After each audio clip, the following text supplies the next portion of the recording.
2025 में 3 साल के लिए मीन राशि में आ रहे हैं शनि। मीन राशि में आते ही मेष राशि पर आएगा 7.5 का साया। जाने कैसा होगा इसका असर और उपाय। मेरे YouTube पे एस्ट्रोनॉलेज पर आपका स्वागत है। नमस्कार, मैं हूं नरेश कुमार। सबसे पहले उन दर्शकों का धन्यवाद जिन्होंने पेज को सब्सक्राइब किया है, पेज के वीडियोस को शेयर कर रहे हैं, लाइक कर रहे हैं और कमेंट बॉक्स में हमें अपनी राय भी लगातार भेज रहे हैं। दोस्तों, आज के वीडियो में बात करेंगे शनि देव की। शनि देव अगले साल 2025 में राशि परिवर्तन करेंगे। ये राशि परिवर्तन 29 मार्च को होगा और शनिदेव मीन राशि में चले जाएंगे। मीन राशि में शनिदेव का गोचर 23 फरवरी 2028 तक है, यानी कि लगभग 3 साल का समय है जब शनिदेव मीन राशि में रहेंगे। जैसे ही शनिदेव मीन राशि में आएंगे, मेष राशि के ऊपर शनि की 7.5 शुरू हो जाएगी। अब 7.5 को लेकर बहुत सारे भ्रम हैं, बहुत सारी चिंताएं हैं, लेकिन कुछ चीज़ें पॉजिटिव भी हैं, कुछ नेगेटिव भी हैं। ये डिपेंड करता है कि आपकी कुंडली में शनि की पोजीशन क्या है। हालांकि शनि की 7.5 का असर सब पर होता है, खासतौर पर मेष राशि के लिए इसलिए ज़्यादा होता है क्योंकि ये मंगल की राशि है, ये फायरी साइन है, ये अग्नि तत्व की राशि है और शनि यहाँ पर आकर बहुत अच्छा नहीं करते। अब 7.5 होती क्या है? सबसे पहले तो ये एक वीडियो जो आपके सामने जो चार्ट चल रहा है, ग्राफ चल रहा है, जो कुंडली चल रही है, उसके ज़रिए थोड़ा सा समझाएंगे और फिर आपको बताएंगे कि आपके ऊपर 7.5 की पहला फेज शुरू होगा 7.5 का, उसका क्या असर होगा, कहाँ असर होगा और इसके लिए आपको कैसे तैयार रहना चाहिए। क्योंकि किसी भी चीज़ के लिए कोई संकट आ रहा है, कोई खराब समय आ रहा है, तो उसके लिए तैयारी ज़रूर होनी चाहिए। हालांकि ये सबके लिए खराब नहीं होगा, मैं बार बार कह रहा हूँ। कुंडली में शनि की पोजीशन के ऊपर बहुत सारी चीज़ें डिपेंड करती हैं, लेकिन बाय एंड लार्ज मेष राशि के लिए शनि अच्छा नहीं करते। अब यहाँ पर सबसे पहले तो यह है कि शनि की 7.5 की डेफिनेशन क्या है। आपके सामने ये जो कुंडली नज़र आ रही है, ये मेष राशि की कुंडली है। मेष राशि में चंद्रमा है और मेष राशि में जैसे ही शनि मीन राशि में आएंगे तो ये मेष राशि से एक भाव पहले यानी कि 12वें भाव में आ जाएंगे। यहाँ से शनि की 7.5 शुरू हो जाती है और जब शनि चंद्रमा के ऊपर से गुजरते हैं, यानी कि जब मेष राशि में आएंगे शनि, उस समय दूसरी ढैया होगी और जब एक घर आगे चलेंगे यानी कि वृषभ राशि में चले जाएंगे, उस समय मेष राशि के जातकों के ऊपर शनि की तीसरी ढैया होगी। ये लगभग 7.5 साल का समय होता है क्योंकि शनि मंदगामी ग्रह हैं, एक राशि में 2.5 साल चलते हैं, इसलिए 7.5 कहा जाता है। तो पहले फेस में क्या प्रभाव डालते हैं इसके ऊपर भी चर्चा करेंगे, लेकिन सबसे पहले तो ये बताएंगे कि शनि किन चीज़ों के कारक हैं। शनि बेसिकली एक क्रूर ग्रह है जो नेचुरल कारक हैं, रोग के, ऋण के भी कारक हैं और जितनी मानसिक समस्या आती है उनके कारक हैं। अब 7.5 में ही मानसिक समस्या क्यों आती है? चंद्रमा चूंकि हमारा मन होता है, चंद्रमा के ऊपर जब पाप प्रभाव बढ़ने लगता है, यानी कि शनि चंद्रमा के करीब जितना आते जाते हैं उतना हमें मानसिक तौर पर थोड़ी सी परेशानी होती है, इसलिए इस 7.5 को ज़्यादा कंसिडर किया जाता है। दूसरी समस्या ये होती है, एक तो शनि चंद्रमा के पास आ रहे हैं, मन के पास आ रहे हैं, उसके कारण थोड़ी सी मानसिक परेशानी बढ़ती है। दूसरा, शनि की जो दृष्टियां होती हैं इन भावों में यदि हम देखते हैं तो 7.5 के दौरान शनि जिन 3 भावों में रहते हैं, यानी कि 12वें भाव में रहते हैं, चंद्रमा के ऊपर से रहते हैं, चंद्रमा से दूसरे भाव में रहते हैं, तो इन सारे भावों में रहकर 3-3 दृष्टियां देते हैं सारे भावों को। 7.5 के दौरान शनि 11 भाव कुंडली के कवर कर जाते हैं। 5वें भाव के ऊपर शनि की दृष्टि नहीं आती। ये आपके जो अर्जित कर्म है पूर्व जन्मों के, उनका भाव होता है। यहाँ पर शनि प्रभावित नहीं कर पाते। ये आपकी संतान का भाव होता है, इसको शनि प्रभावित नहीं कर पाते 7.5 में।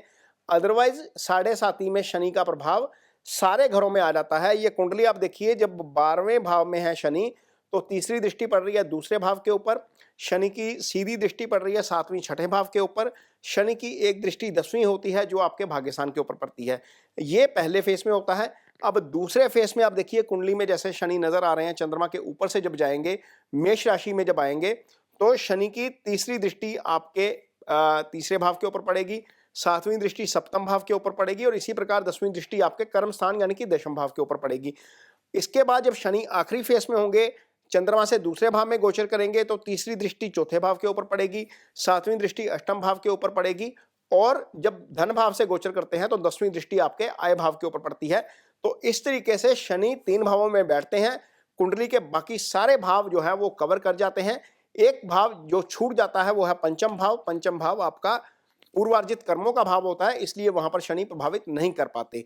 तो खैर अब देखते हैं मेष राशि के जातकों को कौन कौन से एरियाज में समस्या आ सकती है, कहां कहां समस्या आ सकती है, किन चीजों का ध्यान रखना है। आगे वीडियो में उपाय भी डेफिनेटली इसके जरूर बताएंगे। तो आप देख सकते हैं ये मेष राशि की कुंडली लगी हुई है और मेष राशि की कुंडली में शनि आप देखिए जब 12वें भाव में गोचर करेंगे। 12वां भाव क्या होता है? 12वां भाव आपका व्यय का भाव होता है, 12वें को मोक्ष कहा जाता है, 12वां भाव जेल का भाव होता है, 12वां भाव हॉस्पिटलाइजेशन का भाव होता है। यहां से शनि का गोचर शुरू होगा और शनि की तीसरी दृष्टि जाएगी आपके कुटुंब भाव के ऊपर, आपके धन भाव के ऊपर, आपके स्पीच वाले भाव के ऊपर, आपकी माउथ से रिलेटेड जितनी भी समस्या है, ईटिंग हैबिट्स वाले भाव के ऊपर। तो दूसरे भाव के जो सिग्निफिकेंस है वो डिस्टर्ब होने शुरू होंगे सबसे पहले, क्योंकि दृष्टि जो है शनि की अच्छी नहीं मानी जाती, इसलिए आपकी वाणी में बदलाव हो सकता है। आपकी टोटल ओवरऑल पर्सनैलिटी में आप देखिएगा कि इस गोचर के दौरान बदलाव आएगा। आपकी वाणी थोड़ी सी अग्रेसिव हो सकती है, आपकी वाणी इस तरह की हो सकती है जिससे सामने वाले व्यक्ति को आपके बिहेवियर के बारे में अच्छा फील ना हो। तो करना क्या है, कोशिश ये रखनी है कि शनि जो मेष राशि के जो जातक हैं, शनि जब 12वें भाव में आ गए हैं तो अपनी लैंग्वेज को थोड़ा सा कंट्रोल रखना है, अपने टेम्परामेंट को थोड़ा कंट्रोल रखना है। आपकी जो मानसिक स्थिति है, जो भी आपका स्टेट ऑफ माइंड चल रहा है, उसका रिफ्लेक्शन आपकी लैंग्वेज में नहीं आना चाहिए, आपकी वाणी में नहीं आना चाहिए। यदि हम इसको थोड़ा सा कंट्रोल कर लेते हैं तो बहुत सारी चीजों से बचा जा सकता है। चूंकि ये धन भाव है, कुंडली में दो भाव होते हैं धन से संबंधित, एक आय भाव होता है, एक धन भाव होता है। आय वो होती है जो आप कर्म करते हैं, वहां से आपको इनकम होती है, उसको हम आय बोलते हैं। जो पैसा आप जमा करते हैं बैंक में, जो धन अर्जित करते हैं किसी भी रूप में, चाहे वो बैंक में है, चाहे वो लॉकर में है, चाहे वो सोने के रूप में रखा हुआ है, प्रॉपर्टी के रूप में रखा हुआ है, जितनी भी एसेट आती है, जो धन होता है आपका, वो सारा दूसरे भाव से आता है। और दूसरा भाव जो है वो आपका वो शनि के प्रभाव में आ जाएगा। ये स्थिति आ सकती है कि आपको अपने धन में से कुछ जो जोड़ा हुआ धन है उसमें से कुछ खर्च करना पड़ जाए। चूंकि ये स्थिति अभी मार्च के बाद आनी है अगले साल, इसलिए अपनी फाइनेंशियल प्लानिंग उस हिसाब से की जाए ताकि आपको कोई धन से संबंधित दिक्कत ना आए। कुछ इस तरह से फंड्स को रिजर्व कर लिया जाए, इमरजेंसी फंड लोग जो है वो जनरेट कर लेते हैं ताकि आपका जो संचित धन है वो थोड़ा सा बच जाए, उसमें कोई दिक्कत ज्यादा आपको ना आए। ये आपको शनि की तीसरी दृष्टि के कारण फेस करना पड़ सकता है मेष राशि के जातकों को। अब शनि की एक दृष्टि सामने पड़ रही है छठे भाव के ऊपर। छठा भाव क्या होता है? रोग, ऋण और शत्रु का भाव होता है। यहां से जितने भी कोर्ट के केसेस आते हैं सारे छठे भाव से आते हैं। जितना भी लाइफ में हमारे ऊपर कर्ज आता है वो सारा छठे भाव से आता है। जितने भी हम एम्प्लॉय रखते हैं, हमारे अंडर जो काम करते हैं, वो सारे छठे भाव से आते हैं। जो निहाल पक्ष होता है वो छठे भाव से आता है। मामे का भाव हम छठे भाव से देखेंगे क्योंकि चौथा भाव आपकी मदर का भाव होता है, मदर से तीसरा छठा होता है, तो निहाल पक्ष छठे भाव से आता है। शत्रु जितने भी आते हैं, जितनी भी कॉन्स्पिरेसी आपके खिलाफ होती है, वो सारी छठे से आती है। जो रोग क्योर हो जाते हैं, जिनका इलाज हो जाता है, वो छठे भाव से आता है। स्टमक से रिलेटेड यदि हम मेडिकल एस्ट्रोलॉजी की बात करते हैं तो स्टमक से रिलेटेड चीजें छठे भाव से आ जाती हैं, डाइजेशन छठे भाव से आ जाता है। तो यहां पर जब शनि की दृष्टि है तो ऐसा संभव है कि आपको बहुत ज्यादा पैसे की जरूरत पड़ जाए और आपको वो पैसा कर्ज में उठाना पड़ जाए। एक तो ये स्थिति हो सकती है। एक स्थिति ये हो सकती है कि आपके किसी करीबी को पैसे की जरूरत पड़ गई, आपने शनि के प्रभाव, चूंकि शनि छठे को प्रभावित कर रहे हैं, आपने वो पैसा सामने वाले को दे दिया और वो पैसा आपका लंबे समय तक अटक सकता है। इसके लिए सबसे पहले तो यह है कि जैसे ही शनि आपके कुंडली में 12वें भाव में आ रहे हैं, कोशिश करिए कि पैसा किसी को उधार मत दीजिए, किसी की गारंटी मत लीजिए, खासतौर पर लीगल गारंटी तो मत ही लीजिए। कई बार क्या होता है, हमारा कोई दोस्त मित्र जाता है, कार के लिए लोन अप्लाई करना है, मकान के लिए लोन अप्लाई करना है, उसमें हम गारंटर बन जाते हैं। तो जब गारंटर बन जाते हैं तो अल्टीमेटली रिस्पॉन्सिबिलिटी हमारे ऊपर आ जाती है। तो इस चीज का खास तौर पर मेष राशि के जातक ध्यान रखें कि साढ़े साती के दौरान, खास तौर पर पहली ढैया के दौरान, किसी की भी गारंटी मत लीजिए, किसी को भी पैसा उधार मत दीजिए, नहीं तो आप फंस जाएंगे।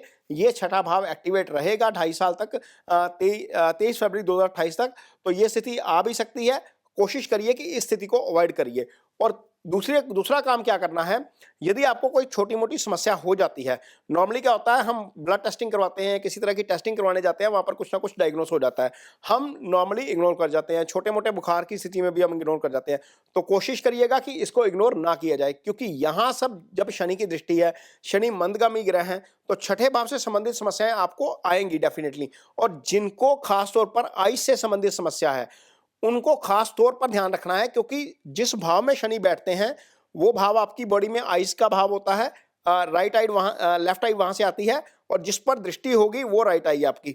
तो अपना स्क्रीन टाइमिंग आपको थोड़ा सा बैलेंस करना पड़ेगा। मेष राशि के जितने भी जातक हैं वो स्क्रीन टाइम भी जरूर बैलेंस करिएगा, ये आपकी आईसाइट के ऊपर भी प्रभाव डालेगा, ये ध्यान रखना है इस चीज का।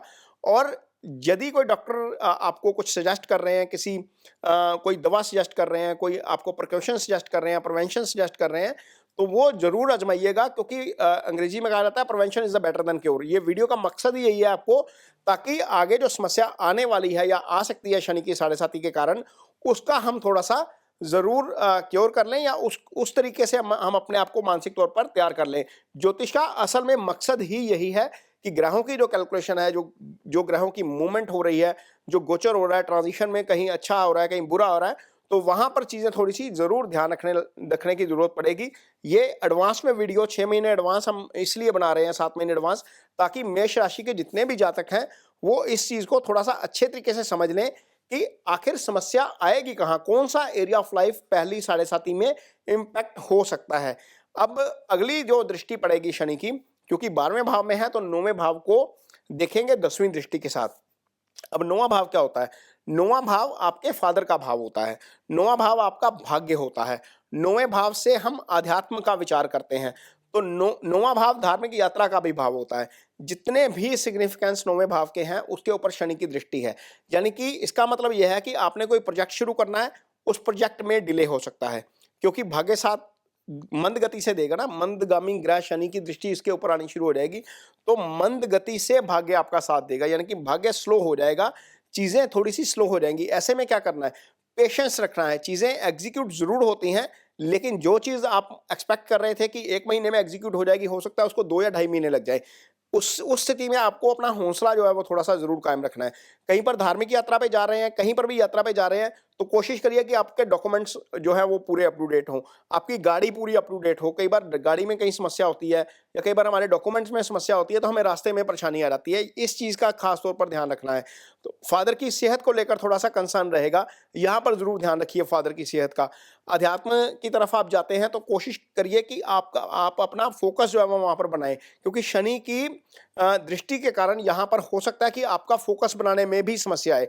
तो ये चीजें मेष राशि के जातकों को हो सकती हैं साढ़े साती के दौरान, साढ़े साती की पहली ढैया जो चलेगी उसके दौरान।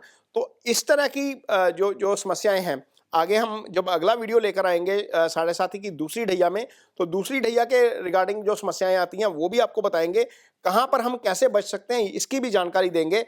हालांकि जो मेष राशि के जातक होते हैं वो केतु की दशा में यदि पैदा हुए तो उनको शनि की महादशा मिलेगी नहीं। मेष राशि के जातकों का जन्म या तो केतु की महादशा में में होता है, या शुक्र की महादशा में होता है।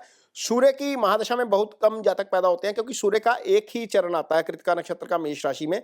लिहाजा जितने भी मेष राशि के जातक हैं उनको शनि की महादशा जो मिलती है वो लाइफ के एंड में जाकर मिलती है, लेकिन शनि की साढ़े साती से गुजरना ही पड़ता है, हर व्यक्ति को गुजरना पड़ता है। तो वो समय अब मेष राशि के जातकों के लिए आ रहा है। मेष राशि के जातकों के लिए शनि 10वें और 11वें भाव के स्वामी बनते हैं। 11वें भाव के स्वामी का 12वें भाव में जाना वैसे भी अच्छा नहीं है, आय की हानि कर जाएगा वो, धन की हानि कर जाएगा वो।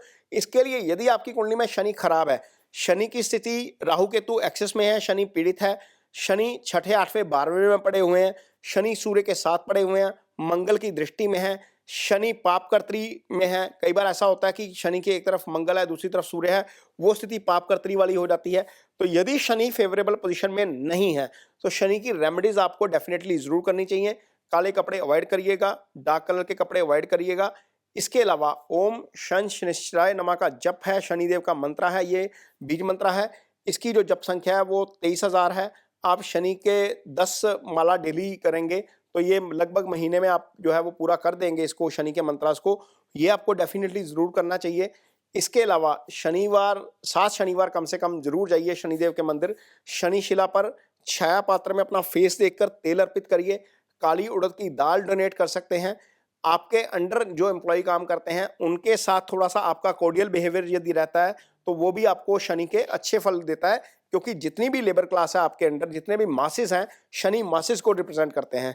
तो ये वाली जो रेमेडीज हम यदि करते हैं तो शनि की जो ढैया है, साढ़े साती की जो पहली ढैया है, उससे डेफिनेटली कहीं ना कहीं आपको थोड़ी बहुत जरूर राहत मिलती है। जो परेशानियां आनी होती हैं वो कम होती हैं। इसके अलावा जो 3 चीजें आपको बताई हैं, 3 एरियाज ऑफ लाइफ जो आपको बताए हैं जहां पर इम्पैक्ट पड़ सकता है, उसके लिए खुद को मानसिक तौर पर तैयार करना भी जो है ज़रूरी है। यदि ये चीज़ें हम नहीं करते हैं तो डेफिनेटली आगे जाकर ये परेशानी का सबब बन सकता है, क्योंकि ये गोचर अच्छा नहीं है, ट्रांजिट अच्छा नहीं है, इसलिए इसके लिए खुद को तैयार करना बहुत ज़रूरी है। उम्मीद करते हैं ये वीडियो आपको पसंद आया होगा। यदि ये वीडियो पसंद आया है तो इसे शेयर ज़रूर करिए, पेज को सब्सक्राइब ज़रूर करिए। इसके साथ ही मुझे दीजिए इजाज़त। नमस्कार।